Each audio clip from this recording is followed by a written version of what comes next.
Noam Chomsky, thanks so much for joining me. Glad to be with you. One of the things that's always struck me about reading your work and listening to your talks is the ability or the capacity humans have for self-deceit. You quote people like John Stuart Mill and Waldo Emerson, people who were some of the leading progressives of the time with moral integrity. And you quote them in Emerson's case, advocating invading Mexico, and in Mill's case, imperialism by the British in India. I wanted to know, it's natural that we look to people to emulate and to look as people with moral integrity. Do you remember when you first started reading these philosophers and uncovering some of their less altruistic sides? Somehow, since childhood, it's hard to read anything seriously and not to realize that the people you're reading, however much you admire them, are human beings and we all have failings. And the failings often derive from just general assumptions of the time that people can't extricate themselves from. We all surely know this from our own experiences. And it's hard to learn. It's hard to learn about yourself. So, for example, not many examples, but one pretty striking array of experiences from the late 60s had to do with the resistance against the war in Vietnam. The kids who were resisting were making very difficult choices. You're an 18-year-old kid and you decide, okay, I'm going to ruin my life. I'm going to go to jail. I'm going to go into permanent exile. I'll never see my parents again, my friends, but I have to do it because it's right. And if you want to be able to do that, you have to be able to convince yourself that you're morally upright. That's justified. And people tried to do it. But you have to recall that was just the bare beginnings of the feminist movement. And inside the resistance organizations, of course, there were women, but the women were expected to be servants. They brought out the food, took the notes. The men did the important things. And the early stirrings of the feminist movement among young people began with the raising of consciousness that this is a form of oppression. We don't have to accept it. Well, at that point, young men who were, in fact, facing extremely dangerous and difficult decisions somehow had to come to the terms with the fact that they had never faced, that they too are oppressors. And that's hard. And it was true for them, particularly because of the extreme situation they were in, but it was true for everyone. Men just had never thought about the fact that they were oppressors. In fact, women had never much thought about the fact that they were oppressed. And when these things break into consciousness, you get a new perspective on yourself, and it can also often be pretty distressing. And that's true all through life. The people you mentioned, if they were alive today and you could bring their words to them, they'd be shocked. Did you have any experiences yourself having to confront some? You say how hard it is to look at ourselves honestly in the mirror. Were there any experiences you yourself faced in confronting your actions and I guess your thoughts? Well, that was one. Everyone went through that. I was involved with the resistance. Of course, I was old. I was technically a draft resistor, but too old to be drafted. But I was very much involved with all of this. We all had to face it. We faced it in the resistance support groups. We were taking chances. I came pretty close to a long jail sentence. It was possible for all of us. So there were chances. But we realized at this point that the resistance support group were almost entirely men. And the lead positions were almost entirely men. It didn't have to be, but they were. And we all had to come to terms with this. But there are many other cases. I mean, I recall, I'll tell you another experience which stuck in my mind. Back in the early 60s, I went to a civil rights demonstration down in the South, Jackson, Mississippi. It was pretty brutal. State police beating people bloody, driving up to the federal building, you know. Very moving experiences in the evening in black churches where people were trying to regain their courage and companionship. Altogether, an extremely moving experience. A couple of weeks later, I was teaching summer school, Indiana it was, and I was walking across, nice campus, summer, everybody cheerful. I was walking across campus and ran into a kid who I'd met down in the demonstration. And we talked a little, and we just walked across the campus together and quietly. And all of a sudden he turned to me and he said, talking to the others, pointing at other students around, he said, "How can they be so interested in phonemes?" Meaning, how can they be working so hard on narrow technical questions when this is going on right before their eyes? And and it's true. How can you be? But we do it all the time, and we have to face it all the time if we're honest. Right this minute, and it's a hard realization, and it keeps coming back. So did that have an effect on you? Like, was this before you had dedicated yourself consciously to becoming an activist? Well, first of all, that goes back to childhood. I was an activist long before I got to college. There was, there was different things in the 1930s and 1940s. During the 50s, I kind of dropped out for a while. I was at college. I was married, had kids, family, got a job, which I never expected to get. And it was a pretty passive period. Nothing much was going on. Things should have been going on. There were a lot of awful things happening, but nobody much was paying attention to them. Even South Vietnam. The time to get involved in active protest against the war in Vietnam would have been maybe early 50s, not early 60s. That was much too late. By then, maybe 80,000 people had been killed, all kind of atrocities and so on. But in the early 60s, I came back into it again, mostly with the anti-war movement, partly civil rights, later other things. So it was revival, not beginning. And when I got back into it, I did think about it. I knew enough from experience to know this is not the kind of thing you can put one foot in and then walk away. If you get involved, it's going to get deeper and more compelling. It'll draw you away. And a lot of things in my life then, which I liked my work. I liked teaching here. I had a family, little kids. Everything looked nice. But I said, well, you have to make a choice, because once you get into this, it's going to drag you farther and farther, which is true. It does. One of the things that personally is an example of that is, I can watch talks or watch documentaries and think about things like global warming and all these big issues confronting our times, and then sort of bracket it to one side of my mind and then continue moving on, because it's I think that's what stops a lot of us from getting involved, because the implications would be that we would have to drop everything if these things really were as dire as partly. But of course, even the most dedicated people have to do that. I'll tell you another anecdote which this is from India. I was in India. I don't know if you've been there, but it's just a dramatic experience.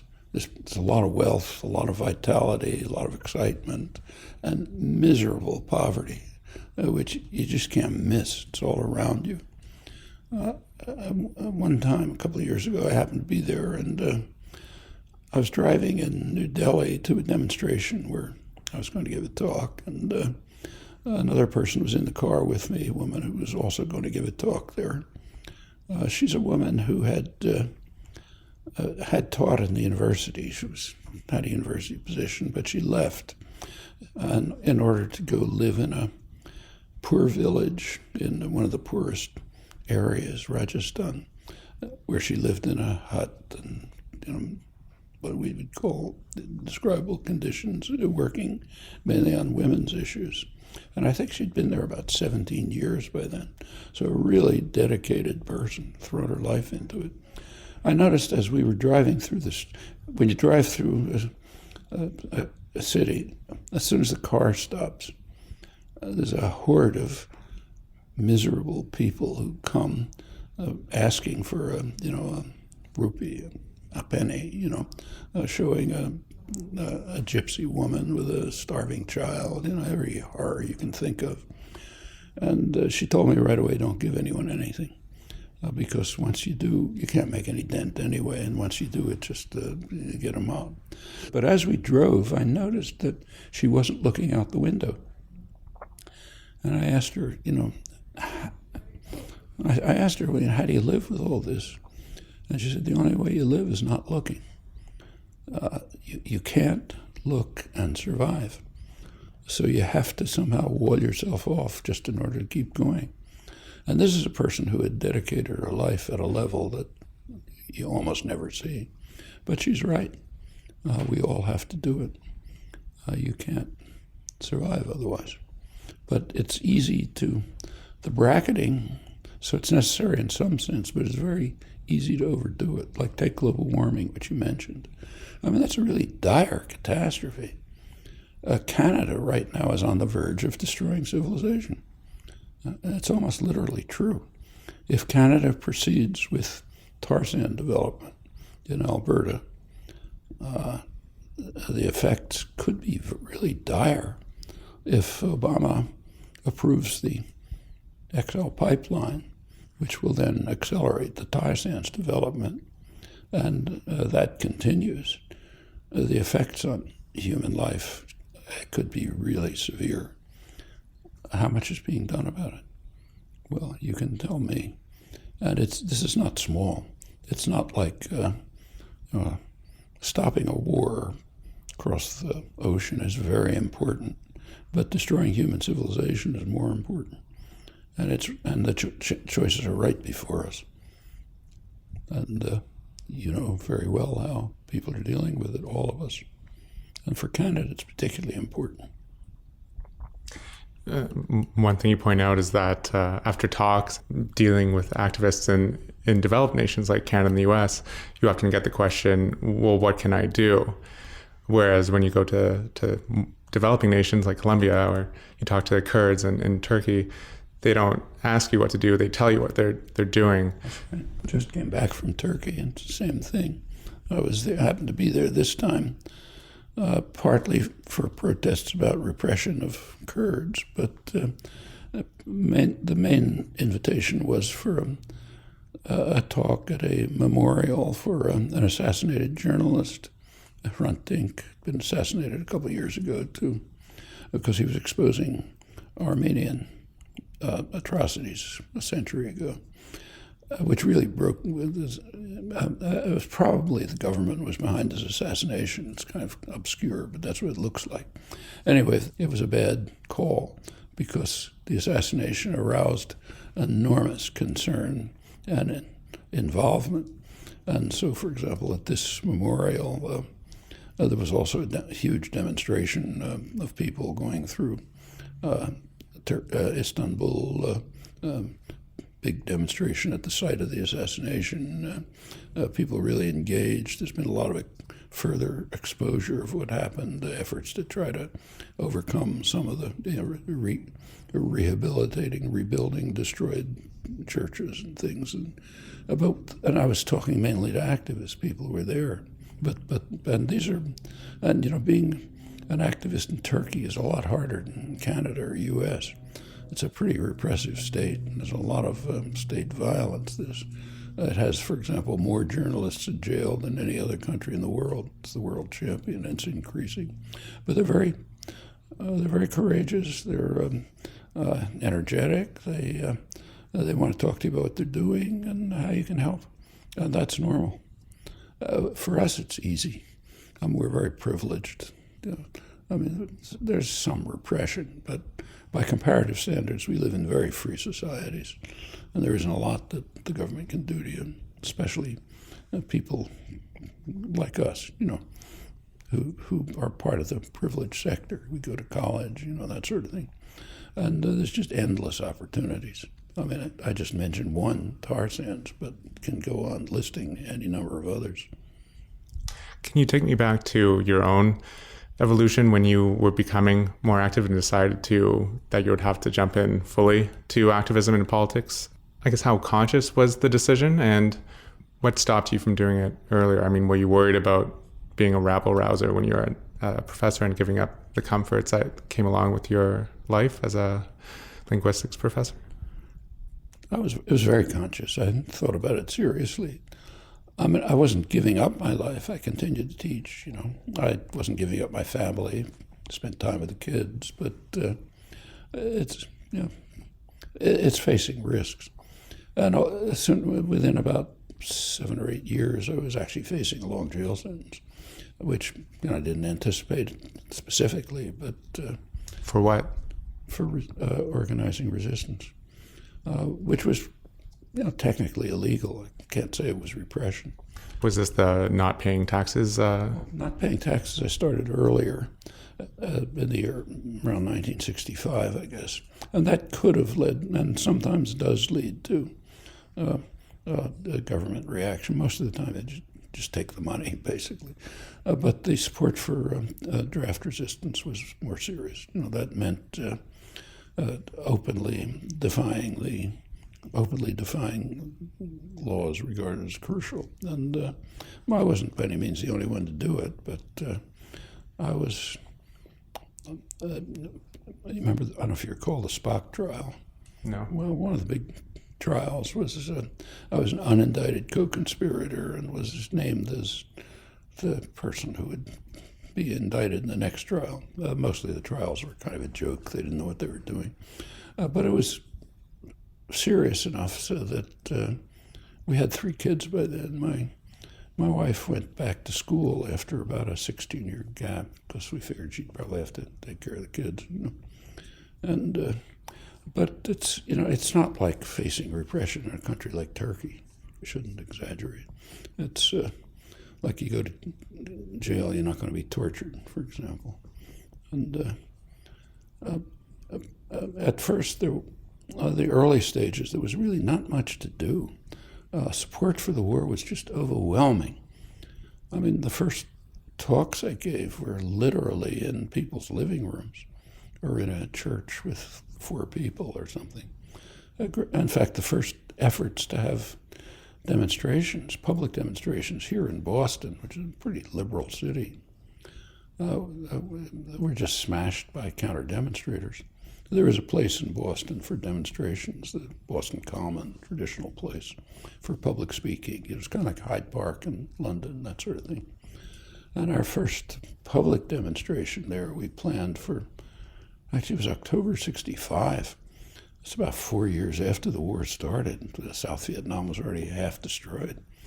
But it was broken up violently with a strong support of the liberal press, supporting the smashing up of the demonstration.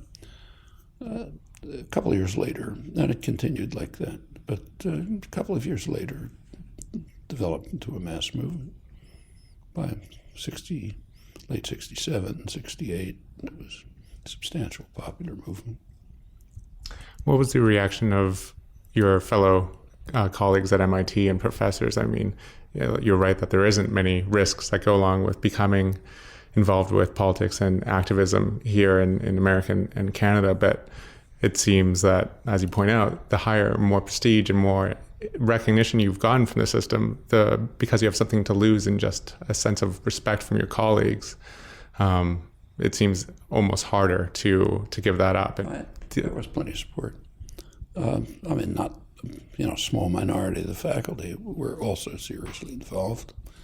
In fact, oddly enough, the lab where I was, where the department was, electronics lab, was 100% supported by the three armed services.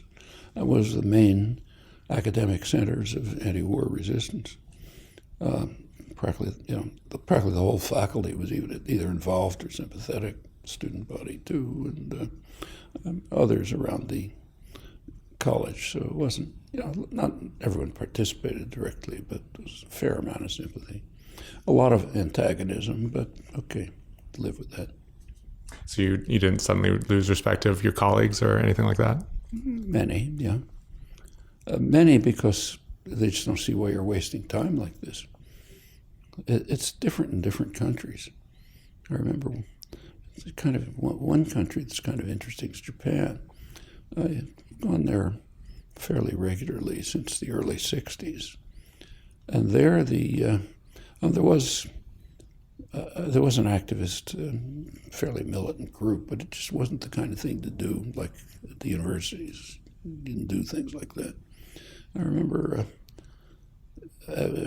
Japan was one of the few countries I went to till recently where I wasn't asked to give political talks. I was asked to give technical talks on radio, newspapers, general audiences, and so on, which was okay. And I was occasionally asked to give a talk, but it was usually by expatriates from Australia or somewhere. And I remember one talk I gave to, this must have been the mid-'80s, probably about Central America, or something like that, was a couple of Japanese professors came, and they came mainly because they were curious as to why I was spending time on things like massacres and torture and terror when I could have been writing a technical paper on some problems that came up in footnote 4 of the latest. That's the inverse of this young guy I mentioned to you at the summer school in the early 60s. And that's a pretty standard attitude. Quite apart from not liking what you're doing, because people tend more or less reflexively to support the crimes of their own state. That's why they're mostly unknown. So, for example, they're literally unknown. There's very rarely a poll asking people to assess, say, the number of people killed in Iraq or Vietnam or something. But when the polls are taken, the results are utterly shocking. A tiny fraction of the reality, because people just have no sense of it. It's just too easy to protect yourself from it. You don't want to know things like that. You might know about a particular atrocity that makes the news, Bilai, Abu Ghraib, but not that these things are just footnotes to much worse atrocities. What sort of advice would you give to someone just trying to grapple with how the world really works and how power works when faced with the fact that, the New York Times doesn't necessarily talk about the crimes of the West, whereas all the crimes of who knows who, Cuba or things like that, get a lot of play. How do you start digging? I don't know if you can see a painting that's half hidden back there, but if you look at the painting afterwards, you'll see it's a painting of it depicts Archbishop Romero, who was assassinated while reading Mass, the angel of death hovering over him, 6 murdered Jesuit priests, leading Latin American intellectuals, their housewife and their daughter. Very graphic. I'll show it to you later. If anything like this was 1989, it was the end. It sort of almost brought to an end a bitter, violent U.S. war against the church in Latin America, and that's not an exaggeration. It started with Vatican II. Pope Ratzinger, who just retired today, yesterday he announced his resign. He was fighting the war from the Vatican side. He was the enforcer for the Vatican. But the U.S. Army was doing it on the American side, and they're proud of it. So if you read the talking points for the School of the Americas, which trains Latin American officers, they announce that they're with pride that the U.S. Army helped defeat liberation theology. Liberation theology was a movement which really took off in 1962 when Pope John XXIII, Vatican II, tried to transform the church back to what it had been before it was taken over by the Roman Empire in the 4th century, the church of the persecuted, not the persecutors. And that had a big effect in Latin America. Priests, bishops, lay people went out to bring the message of the Gospels to poor people, preferential option for the poor. The Gospels is kind of a radical pacifist document. People read the words, but they don't think about it. And that set off the Vatican repression and the much more violent U.S. repression, culminating pretty much in that. Almost unknown. If anything remotely like that had been going on, say, in Eastern Europe, not only would everyone know about it, we could have had a nuclear war. But when it's going on under our eyes and we're doing it, you don't see it. I presume it's barely known in Canada. But on the anniversaries of, say, the assassination of the Archbishop or the Jesuit intellectuals, there'll be a commemoration in Boston, but usually in a church in a poor neighborhood, not in Harvard Square, So how do we, besides just, I mean, when there's so little information out there about the crimes that we do? Plenty of information. We can get the information. But it's alternative, I guess. You have to work. It's not going to be in the headlines. Like the headlines about the Pope today and the articles, there may be a word about how he was opposed to liberation theology, but you're not going to find anything about what I just described. But the information's there. People write about it. The original documents are there. We can claim that it's work to get information, but not that we can't get it. But until it occurs to you that there is a difference. It has to occur to you. It has to occur to you that there's a problem. Otherwise, you don't look. And most of the time, it's easier just to assume everything's okay. The same is true on, even things like the fate of the species. Let's go back to the tar sands again. There, really major issues are at stake, like the fate of the human species. But it's much easier to pretend I don't know anything about it. I find myself avoiding the articles in the paper. Yeah, it's painful to know, and if you know, it's a little bit like this Indian woman looking out the window. If you look out the window, you've got to do something about it, and that's hard. I know you don't dwell on spiritual or psychological explanations of how power works and why we do what we do, but it seems that the root of what you're talking about in many ways is first a need to let go of our attachment to both our ego and I guess our attachment to our pride of state or pride of group. Could you talk about that? I don't think there's anything profound to say. I think it's pretty clear what it is.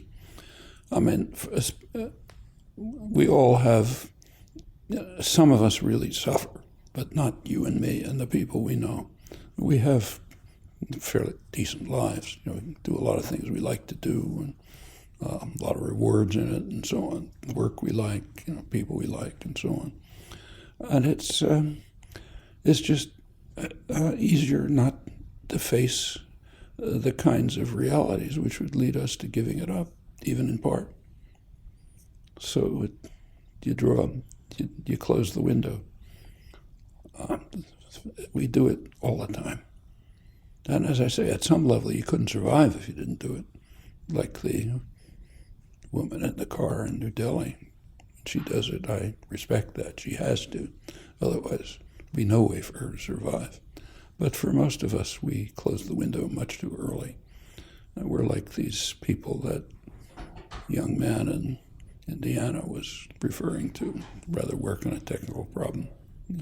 One thing that you always talk about or point out when people ask certain questions about ask your advice on how to do this or how to best achieve change, is that there's no magical answer. There's no easy solution. People want the quick fix, but what it really takes is years of boring work and dedication to organizing and protest and education and things like that, things that aren't necessarily sexy or exciting. They're not, they can be exciting, but the point is they're not going to give instant gratification.